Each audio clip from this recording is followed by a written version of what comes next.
शिव पुराण कहती है, भगवान शंकर का चरित्र वर्णन कर रहा है। अनलासुर जब समाप्त हो गया, गणेश जी महाराज को एक दुर्वा प्राप्त हो गई।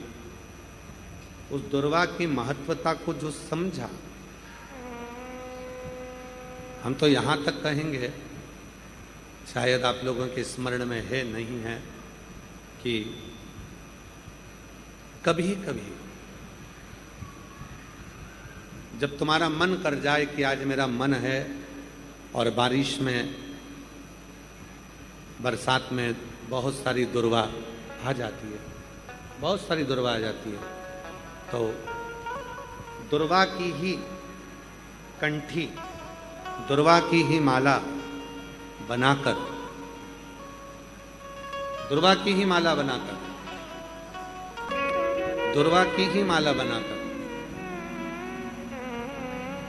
कभी कभी, जैसे ये शिवलिंग है और दुर्वा की माला बनाकर इस शिवलिंग पर उस माला को बीच में से पूरी जोड़ेंगे नहीं, आधी माला, मतलब कटी हुई होना चाहिए, जुड़ी हुई नहीं होना चाहिए। माला को, ये अशोक सुंदरी वाली जो जगह है, यहां से दुर्वा की माला चढ़ाते चढ़ाते चढ़ाते चढ़ाते शिवलिंग पे से मां जगतजननी की पीठिका तक वो माला जा। अभी बारिश में दुर्वा आ जाती है, सावन के महीने में, आषाढ़ के महीने में, कुंवार के महीने में, कार्तिक के महीने में, जब तुम्हारा मन पड़ जाए, और अगर तुम्हारे बगीचे में दुर्वा मिल जाती हो, तो हर महीने भी अगर आपने यहाँ अशोक सुंदरी से दुर्वा की माला बनाई और उस माला को यहाँ से चढ़ाते चढ़ाते चढ़ाते चढ़ाते ऐसे शिवलिंग पर समर्पित करते हुए अपने उंगली पर थोड़ा सा घृत लगाकर बीच में एक बिंदी लगा दें, और बाबा को अपने मन की कामना कहकर आप वापिस अपने घर पर आ जावें। 2 या 3 बार आप अगर दुर्वा की माला समर्पित कर देते हैं, तो जो भी मन की कामना होती है, मेरा देव अधिदेव महादेव पूर्ण जरूर कर। हे महादेव, आज आपकी इस वीडियो को जो भी सच्चा भक्त लाइक करे, उसके जीवन के सभी दुख दर्द हमेशा के लिए समाप्त कर देना। दुर्वा की माला में वो बल होता है जो शिव को हमारी ओर केंद्रित करता है। और अभी तो कितना सुंदर है सावन का महीना, और वो महीना जो भगवान शंकर को सबसे ज्यादा प्रिय है, बहुत प्रिय। कारण मां सती, मां उमा, मां कात्यायनी, मां कुष्मांडा, मां स्कंदा, मां महागौरी, जितनी जितनी माता पूर्व में हुई हैं, जो शिव जी के साथ में ब्याही हैं, शिव को जिन्होंने अपना बना लिया था, उन सभी माताओं ने सावन के महीने में शंकर भगवान को प्राप्त किया था, और शिव जी ने सावन के महीने में ही उनको अपना बना लिया था। और ये बात भगवान शिव ने स्वयं कही, स्वयं भगवान शंकर स्वयं नंदी से ये बात कहते हैं, नंदी मुझे श्रावण अति प्रिय है। नंदी ने पूछा क्यों, तो कहा इस श्रावण के महीने में मेरी अर्धांगनियां मुझे भजती थी, उनको मैंने स्वीकार किया था, और यही सावन के महीने में चराचर जीव, आप देखिएगा गर्मी के समय में छोटे छोटे जो जीव जंतु सब, जितनी गर्मी पड़ती है सब मर जाते हैं। बोलो मरते कि नहीं मरते? अभी बारिश चालू हो गई, बारिश चालू हो गई तो तुम्हारे घर में ऐसे बारीक बारीक नए नए डिजाइन के कीड़े मिलेंगे, और तुम सब टेंशन में रहती हो उस कीड़े के चक्कर में। वो घुस गया, वो वहां से आ गया, ये छोटा सा, इतनी डिजाइन का, उनकी पीठ का कलर अलग देख लो, उनके पंख का कलर अलग देख लो, उनकी इल्लियों को, छोटी छोटी इल्लियों को अलग से देख लो, केचुआ देख लो, केचुआ की भी वैरायटी अलग है, कोई सफेद केचुआ, कोई काला केचुआ, कोई गुलाबी केचुआ, कोई कत्था, कितनी डिजाइन। 83,99,999 योनिया, और उसमें आखिरी योनि ये 84 लाखवीं मनुष्य की योनि। अब इतनी योनियां, और तुम्हारे घर में भी आसपास तुम देखना कितने सारी योनियों को देख लोगे, चीटा को, और चीटे की भी एक डिजाइन आ जाती है। सावन में आते आते चीटे में भी पर आ जाते हैं। अब तुमने देखा कि नहीं देखा अब हमको नहीं मालूम है भैया, देखा तुम लोगों ने? और जितने आस्था चैनल पर सुन रहा है, सावन में चीटे में भी पर आ जाते हैं। मक्खियों की डिजाइन बदल जाती है। जिस मक्खी को एक बार भगाओगे भग जाती थी, सावन में इतनी अड़ीली हो जाती है कि आके मुंह पे बैठेगी, नाक पे बैठे, उसको भगा के ले जा, भाग भाग भाग। मक्खियां भी इतनी अड़ीली हो जाती है कि वो हटती नहीं है। क्यों? इतनी अकड़ कहां से मक्खी में आ गई, चीटे में पर कहां से आ गए, और इतना ठाट इन कीड़ों में कहां से आ गया कि हर किसी के घर में घुस जाते हैं। तो शिव महापुराण की कथा कहती है, चराचर अचर जीव जंतु पशु पक्षी सबको मालूम है सावन का महीना चल रहा है, हमारे बाबा का महीना चल रहा है जो करुणा करने वाले, ये उनको भी ज्ञान है। उसको पशुपति नाथ कहते हैं, उसको भी मालूम है। अब जरा विचार करिए, जिस चीटे में कभी पर नहीं आते वो चीटे में सावन में पर आ जाते हैं। जब चीटे को पर दे सकता है तो सावन में एक लोटा जल चढ़ाने वाले को भी मेरा बाबा उड़ा तो सकता है, आगे बढ़ा तो सकता है, उन्नति की ओर ले जा तो सकता है। वो शिव तत्व है। और तेरी कृपा बिना न हिले एक भी अणु, लेते हैं श्वास तेरी कृपा से तनु तनु। बखान क्या करूं मैं राखों के ढेर का, चपटी भभूत में खजाना कुबेर का। हे गंगाधार मुक्ति द्वार ओंकार तू, भोले ओंकार तू, आयो शरण शंभु तार तार तू। भगवान शिव। अब गर्मी आई, गर्मी में पूरे जीव मर गए, गर्मी में सब सूख गया, कीड़े मकोड़े मर गए गर्मी की तपन के कारण। पर सावन का एक महीना जिसमें भगवान सबको फलना फूलना सब कुछ, पत्तियां भी फूलती हैं, फूल भी फूलते हैं, डालियां भी फूलती हैं, पशु पक्षी जानवर जलचर थलचर सब फूलते हैं। श्रावण का शिव को प्रिय है। और क्या कहा मेरे भोले बाबा ने नंदी से, नंदी श्रावण का महीना हो, शिव तत्व की प्राप्ति को करने के लिए अगर कोई संसार का मानव मुझे पुकारता है, भजता है, शिव कथा कहती है, शिव जी कहते हैं नंदी से, उस जीव का कल्याण करने के लिए मैं स्वयं उसके द्वार तक पहुंच जाता हूं और उसका उद्धार कर देता हूं, उद्धार कर देता हूं। पर किसका चित्त लगे?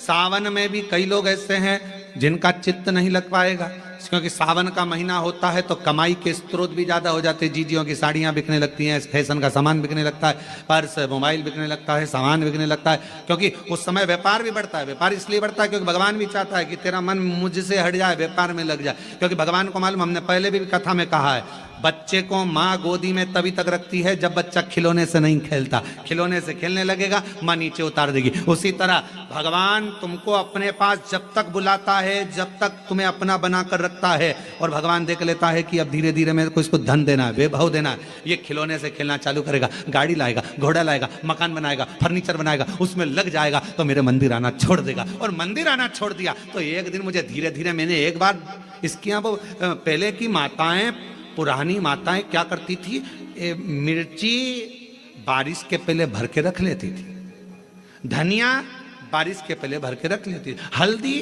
बारिश के पहले भर के रख लेती थी, अनाज बारिश के पहले भर के रख ले, क्योंकि 4 महीना खाएंगे खत्म हो जाएगा, अगले महीने में फिर 4 महीने बाद ले आएंगे। उसी तरह भगवान तुम्हें एक बार का विभव दे देता है, एक बार का धन दे देता है, एक बार की दौलत दे देता है, फिर लोग उसको भोगने लगते हैं, और भोगते भोगते आखिरी में एक दिन ऐसा आता है कि डब्बा खाली हो जाता है। डब्बा खाली होता है, फिर रोने बैठ जाता है, तकलीफ आई, फिर लोटा लेकर भागता है। शिव जी कहते हैं जो मेरे मंदिर में, मेरी कथा में, मेरे रस तत्व में हमेशा एक जैसा लगा रहता है, उसकी जिंदगी को भी मैं हमेशा उन्नति की ओर बढ़ाते बढ़ाते अग्रणता में लेकर चले जाता, फिर उसको डाउन नहीं करने देता, उसको नीचे नहीं आने देता। 2 पौधे, एक शमी का, एक बेलपत्र का। भूल से भी बेलपत्री के पौधे के नीचे से, बेलपत्री के वृक्ष के नीचे से, अगर भूल से भी, तुम्हें नहीं मालूम कि यह बेलपत्री का पेड़ है, तुम्हें नहीं मालूम कि बेलपत्री का पौधा है, तुम्हें नहीं मालूम कि बेलपत्री का वृक्ष है। भूल से भी चलते चलते भी तुम्हारी ट्रैक्टर, तुम्हारी ट्राली, तुम्हारी गाड़ी, तुम्हारा बक्खर, तुम्हारा बेल, तुम बेलपत्री के पेड़ की छांव में से भी अगर निकल कर चले जाते हो तो दिन भर में अगर 100 पाप भी हो जाते हैं तो पल भर में धुल जाते हैं। एक बेलपत्री के वृक्ष के नीचे से, एक बेलपत्री के वृक्ष की छांव से, एक बेलपत्री के वृक्ष की मात्र टहनी की छैया से हमारे कोटि कोटि पाप समाप्त हो जाते हैं। आप सबसे इस कोटेश्वर धाम की पावन धरा से एक निवेदन करना चाहूंगा, पूरे आस्था चैनल के श्रोताओं से, फेसबुक यूट्यूब के श्रोताओं से, और जितने लोग यहाँ कथा सुन रहे हैं, बारिश का समय आए तो एक बेलपत्री का पेड़ बड़ा कर कर उसको कहीं रोड के किनारे अवश्य लगाओ। कोई निकल कर जाएगा, उस पे छांव पड़ गई तो उसका कल्याण हो जाएगा। वृक्षारोपण में बेलपत्री का वृक्ष अवश्य लगाइए। 2 वृक्ष की छांव और 2 वृक्ष का दर्शन हमारे जीवन को सुख दे जाता है। एक बेलपत्री, दूसरा शमी का पौधा। शमी का वृक्ष तुम्हारे घर में बड़ा मत लगाओ, और शमी का पौधा जब तक तुम्हारे इस हाथ की आकृति का रहे, उसमें से तुम पत्ती तोड़ो मत तोड़ो, उसमें से कुछ तोड़कर तुम शिव जी को चढ़ाओ मत चढ़ाओ। भले तुम बाहर जाकर टूटा हुआ लेकर आ जाओ, पर घर के बाहर, घर के कमरे में नहीं, हॉल में नहीं, घर के अंदर नहीं। तुम्हारा घर चारों तरफ से हो जाता है, 4 कमरे, हॉल, किचन, लेटरिन, बाथरूम सब पूर्ण कंप्लीट हो जाए, उसके बाद जो तुम्हारे जगह बचे, घर से जब तुम बाहर निकलो तो बाहर की ओर जाते समय अगर तुम्हारे निकलते समय तुम्हारा सीधे हाथ की ओर अगर शमी का छोटा सा पौधा लगा है तो ये निश्चित है कि तुम जिंदगी में कभी किसी अदालती कोर्ट केस में, कभी प्रशासनिक आदि केस में, कभी किसी गलत जगह पर जिंदगी में नहीं फंस सकते। आप उससे बाहर ही निकल जाए। एक शमी का छोटा सा पौधा भी, उसका स्पर्श, उसका दर्शन, उसमें चढ़ाया गया 1 लोटा जल। शमी 3 देवताओं को सबसे ज्यादा प्रिय है।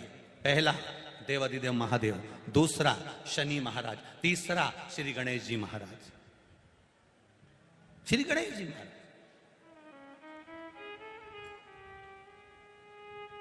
क्योंकि शमी की शादी करने वाला कौन था?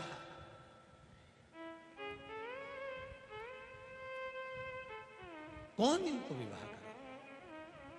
अभी आगे आप कथा में सुनेंगे, शमी और मंदार की कथा जब आएगी, शमी और आंकड़े के फूल की, सफेद फूल, नीला फूल, गुलाबी फूल आंकड़े का जो होता है, मंदार का होता है, उसका वर्णन जब आएगा आप उसमें श्रवण करेंगे।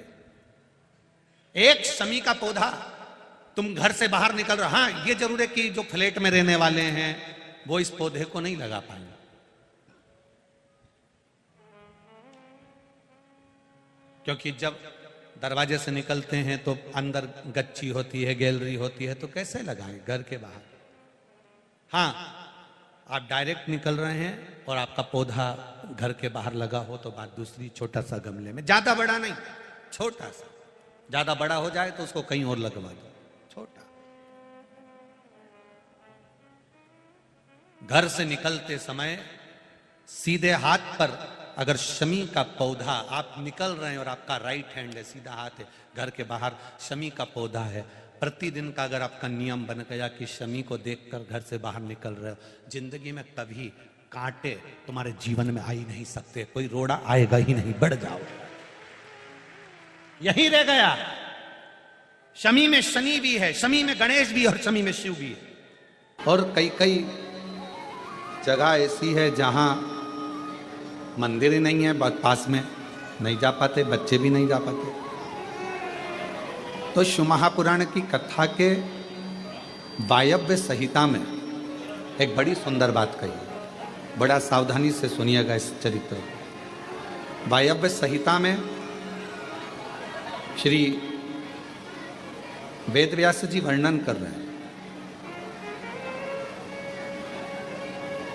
और वायव्य संहिता के अंतर्गत वेदव्यास जी कहते हैं कि अगर तुम मंदिर तक ना जा सको, तुम शिव पर 1 लोटा जल चढ़ाने के लिए अपने नज़दीक के शिवालय में, देवालय में ना जा सकें, कोई मंदिर नज़दीक नहीं है, कोई शिवालय नज़दीक नहीं है, तो वायव्य संहिता में वेदव्यास जी कहते हैं कि अपने घर में यदि बेलपत्र का वृक्ष है, बेलपत्र का छोटा सा भी अगर पौधा है, तो उसमें थोड़ा भी जल आप प्रतिदिन चढ़ा रहे हो तो समझ लेना कि 12 ज्योतिर्लिंग में आप जल चढ़ा रहे हो। 12 ये वायव्य संहिता कर। मान लो मंदिर नजदीक में नहीं है, बीमारी बहुत ज्यादा है, तकलीफ बहुत ज्यादा है, और कहा हमने कथा में सुना है कि जल चढ़ाने जाना चाहिए, तो वहां बेलपत्र का अपने गमले में एक छोटा सा पौधा लगा, छोटा सा पौधा, और छोटा सा पौधा लगाकर उस पौधे की परवरिश करो, जल चढ़ाओ। जब वो पौधा बड़ा हो जाए तो किसी बगीचे में जाकर, कहीं शिवालय में, देवालय में, कहीं पर एकांत में उस पौधे को लगा दो।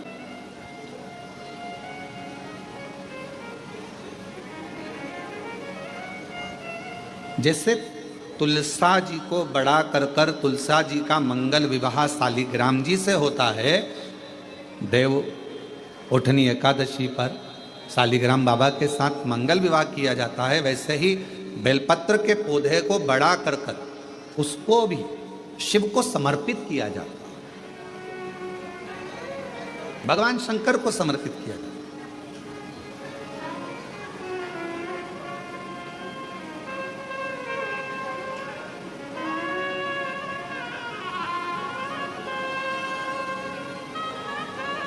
पर उस पौधे को पहले आपको बड़ा करना पड़ता है। पहले जैसे बेटी को बड़ा करते हैं और फिर उसका कन्यादान करते हैं, बेटी को बड़ा कर कन्यादान देते हैं, उसी तरह से बेलपत्र के पौधे को बड़ा कर उसकी आराधना साधना कर फिर उसका दान दिया जाए। कई लोग बड़े विचित्र हैं कि भाई हमको बेलपत्री का पौधा दान करना है, कुबरेश्वर धाम आए, उज्जैनी गए, किसी गुरुजी के यहाँ गए और बाजार में से पौधा ले लिया और बेलपत्र का पौधा दान कर दिया। उसको कम से कम थोड़ा समय अपने घर में तो रखो।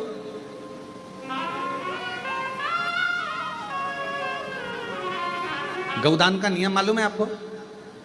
कितना लोग जानते हैं गौदान के नियम को? गौदान का नियम होता है, कई लोग बेटी के विवाह में गाय दान करते हैं, कई लोग कोई शांत हो जाता है तो 12वें में 13वें में गाय दान करते हैं ना, गौदान करते हैं। तो उसका नियम क्या है? गौदान का नियम होता है कि गाय को अगर दादा परदादा के लिए दान कर रहे हो, वो चले गए, शांत हो गए, उनके 12वें में, उनके 13वें में, उनके 1 महीने के बाद अगर आप दान कर रहे हो, 12वें 13वें में दे रहे हो, या कन्यादान बेटी का कर रहे हो उसमें गौदान कर रहे हो, या तुम्हारा मन हुआ का गौदान करना है हमारे पूर्वजों, तो पहले उस गाय बछड़े को अपने घर में रखकर उसकी सेवा करना पड़ेगी 1 रात्रि 2 रात्रि, उसके बाद गौदान करो। पहले उसकी सेवा तो करो।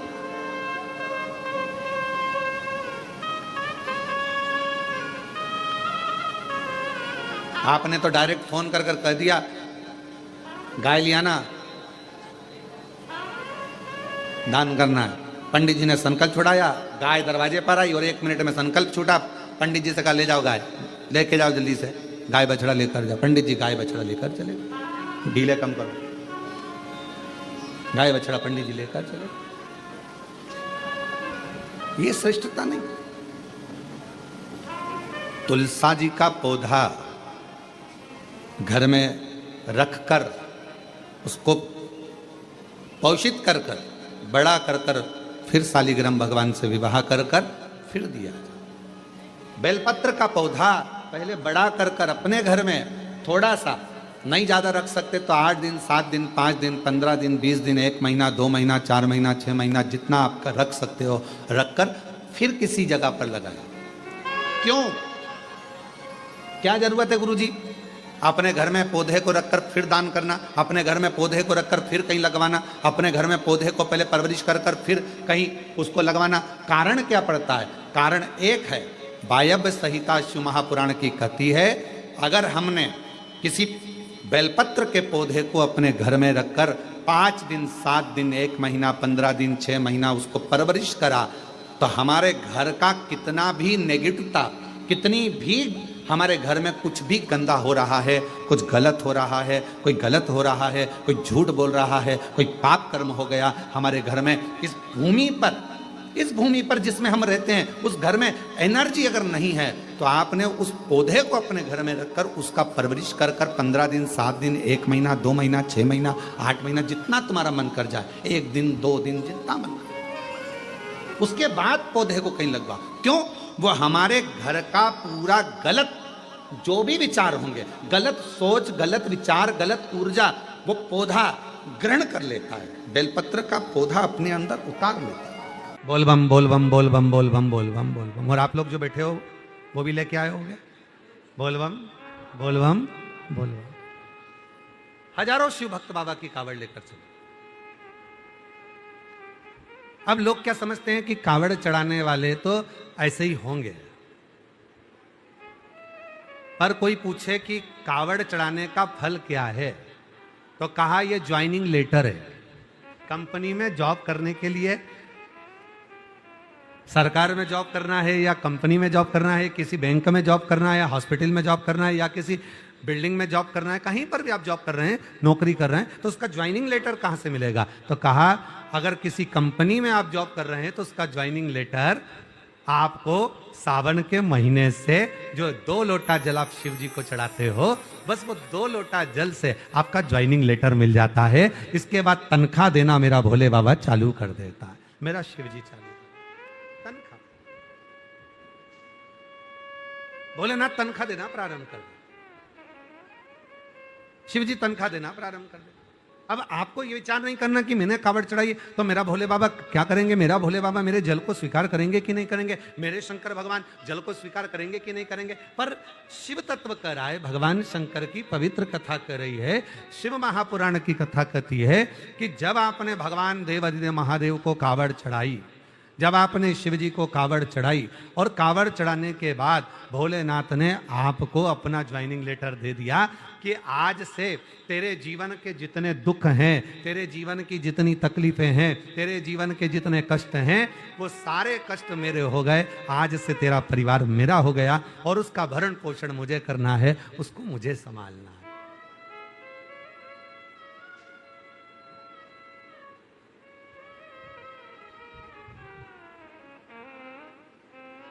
हम तो बाबा के भरोसे चलते हैं, हम तो बाबा के भरोसे चलते हैं। ये दुनिया वाले जलते हैं, ये दुनिया वाले जलते हैं। भोले बाबा के भरोसे चलते हैं, डमरू वाले के भरोसे चलते हैं। सीहोर वाले के भरोसे चलते हैं, सीहोर वाले के भरोसे चलते हैं। हम तो बाबा के भरोसे चलते हैं, हम तो बाबा के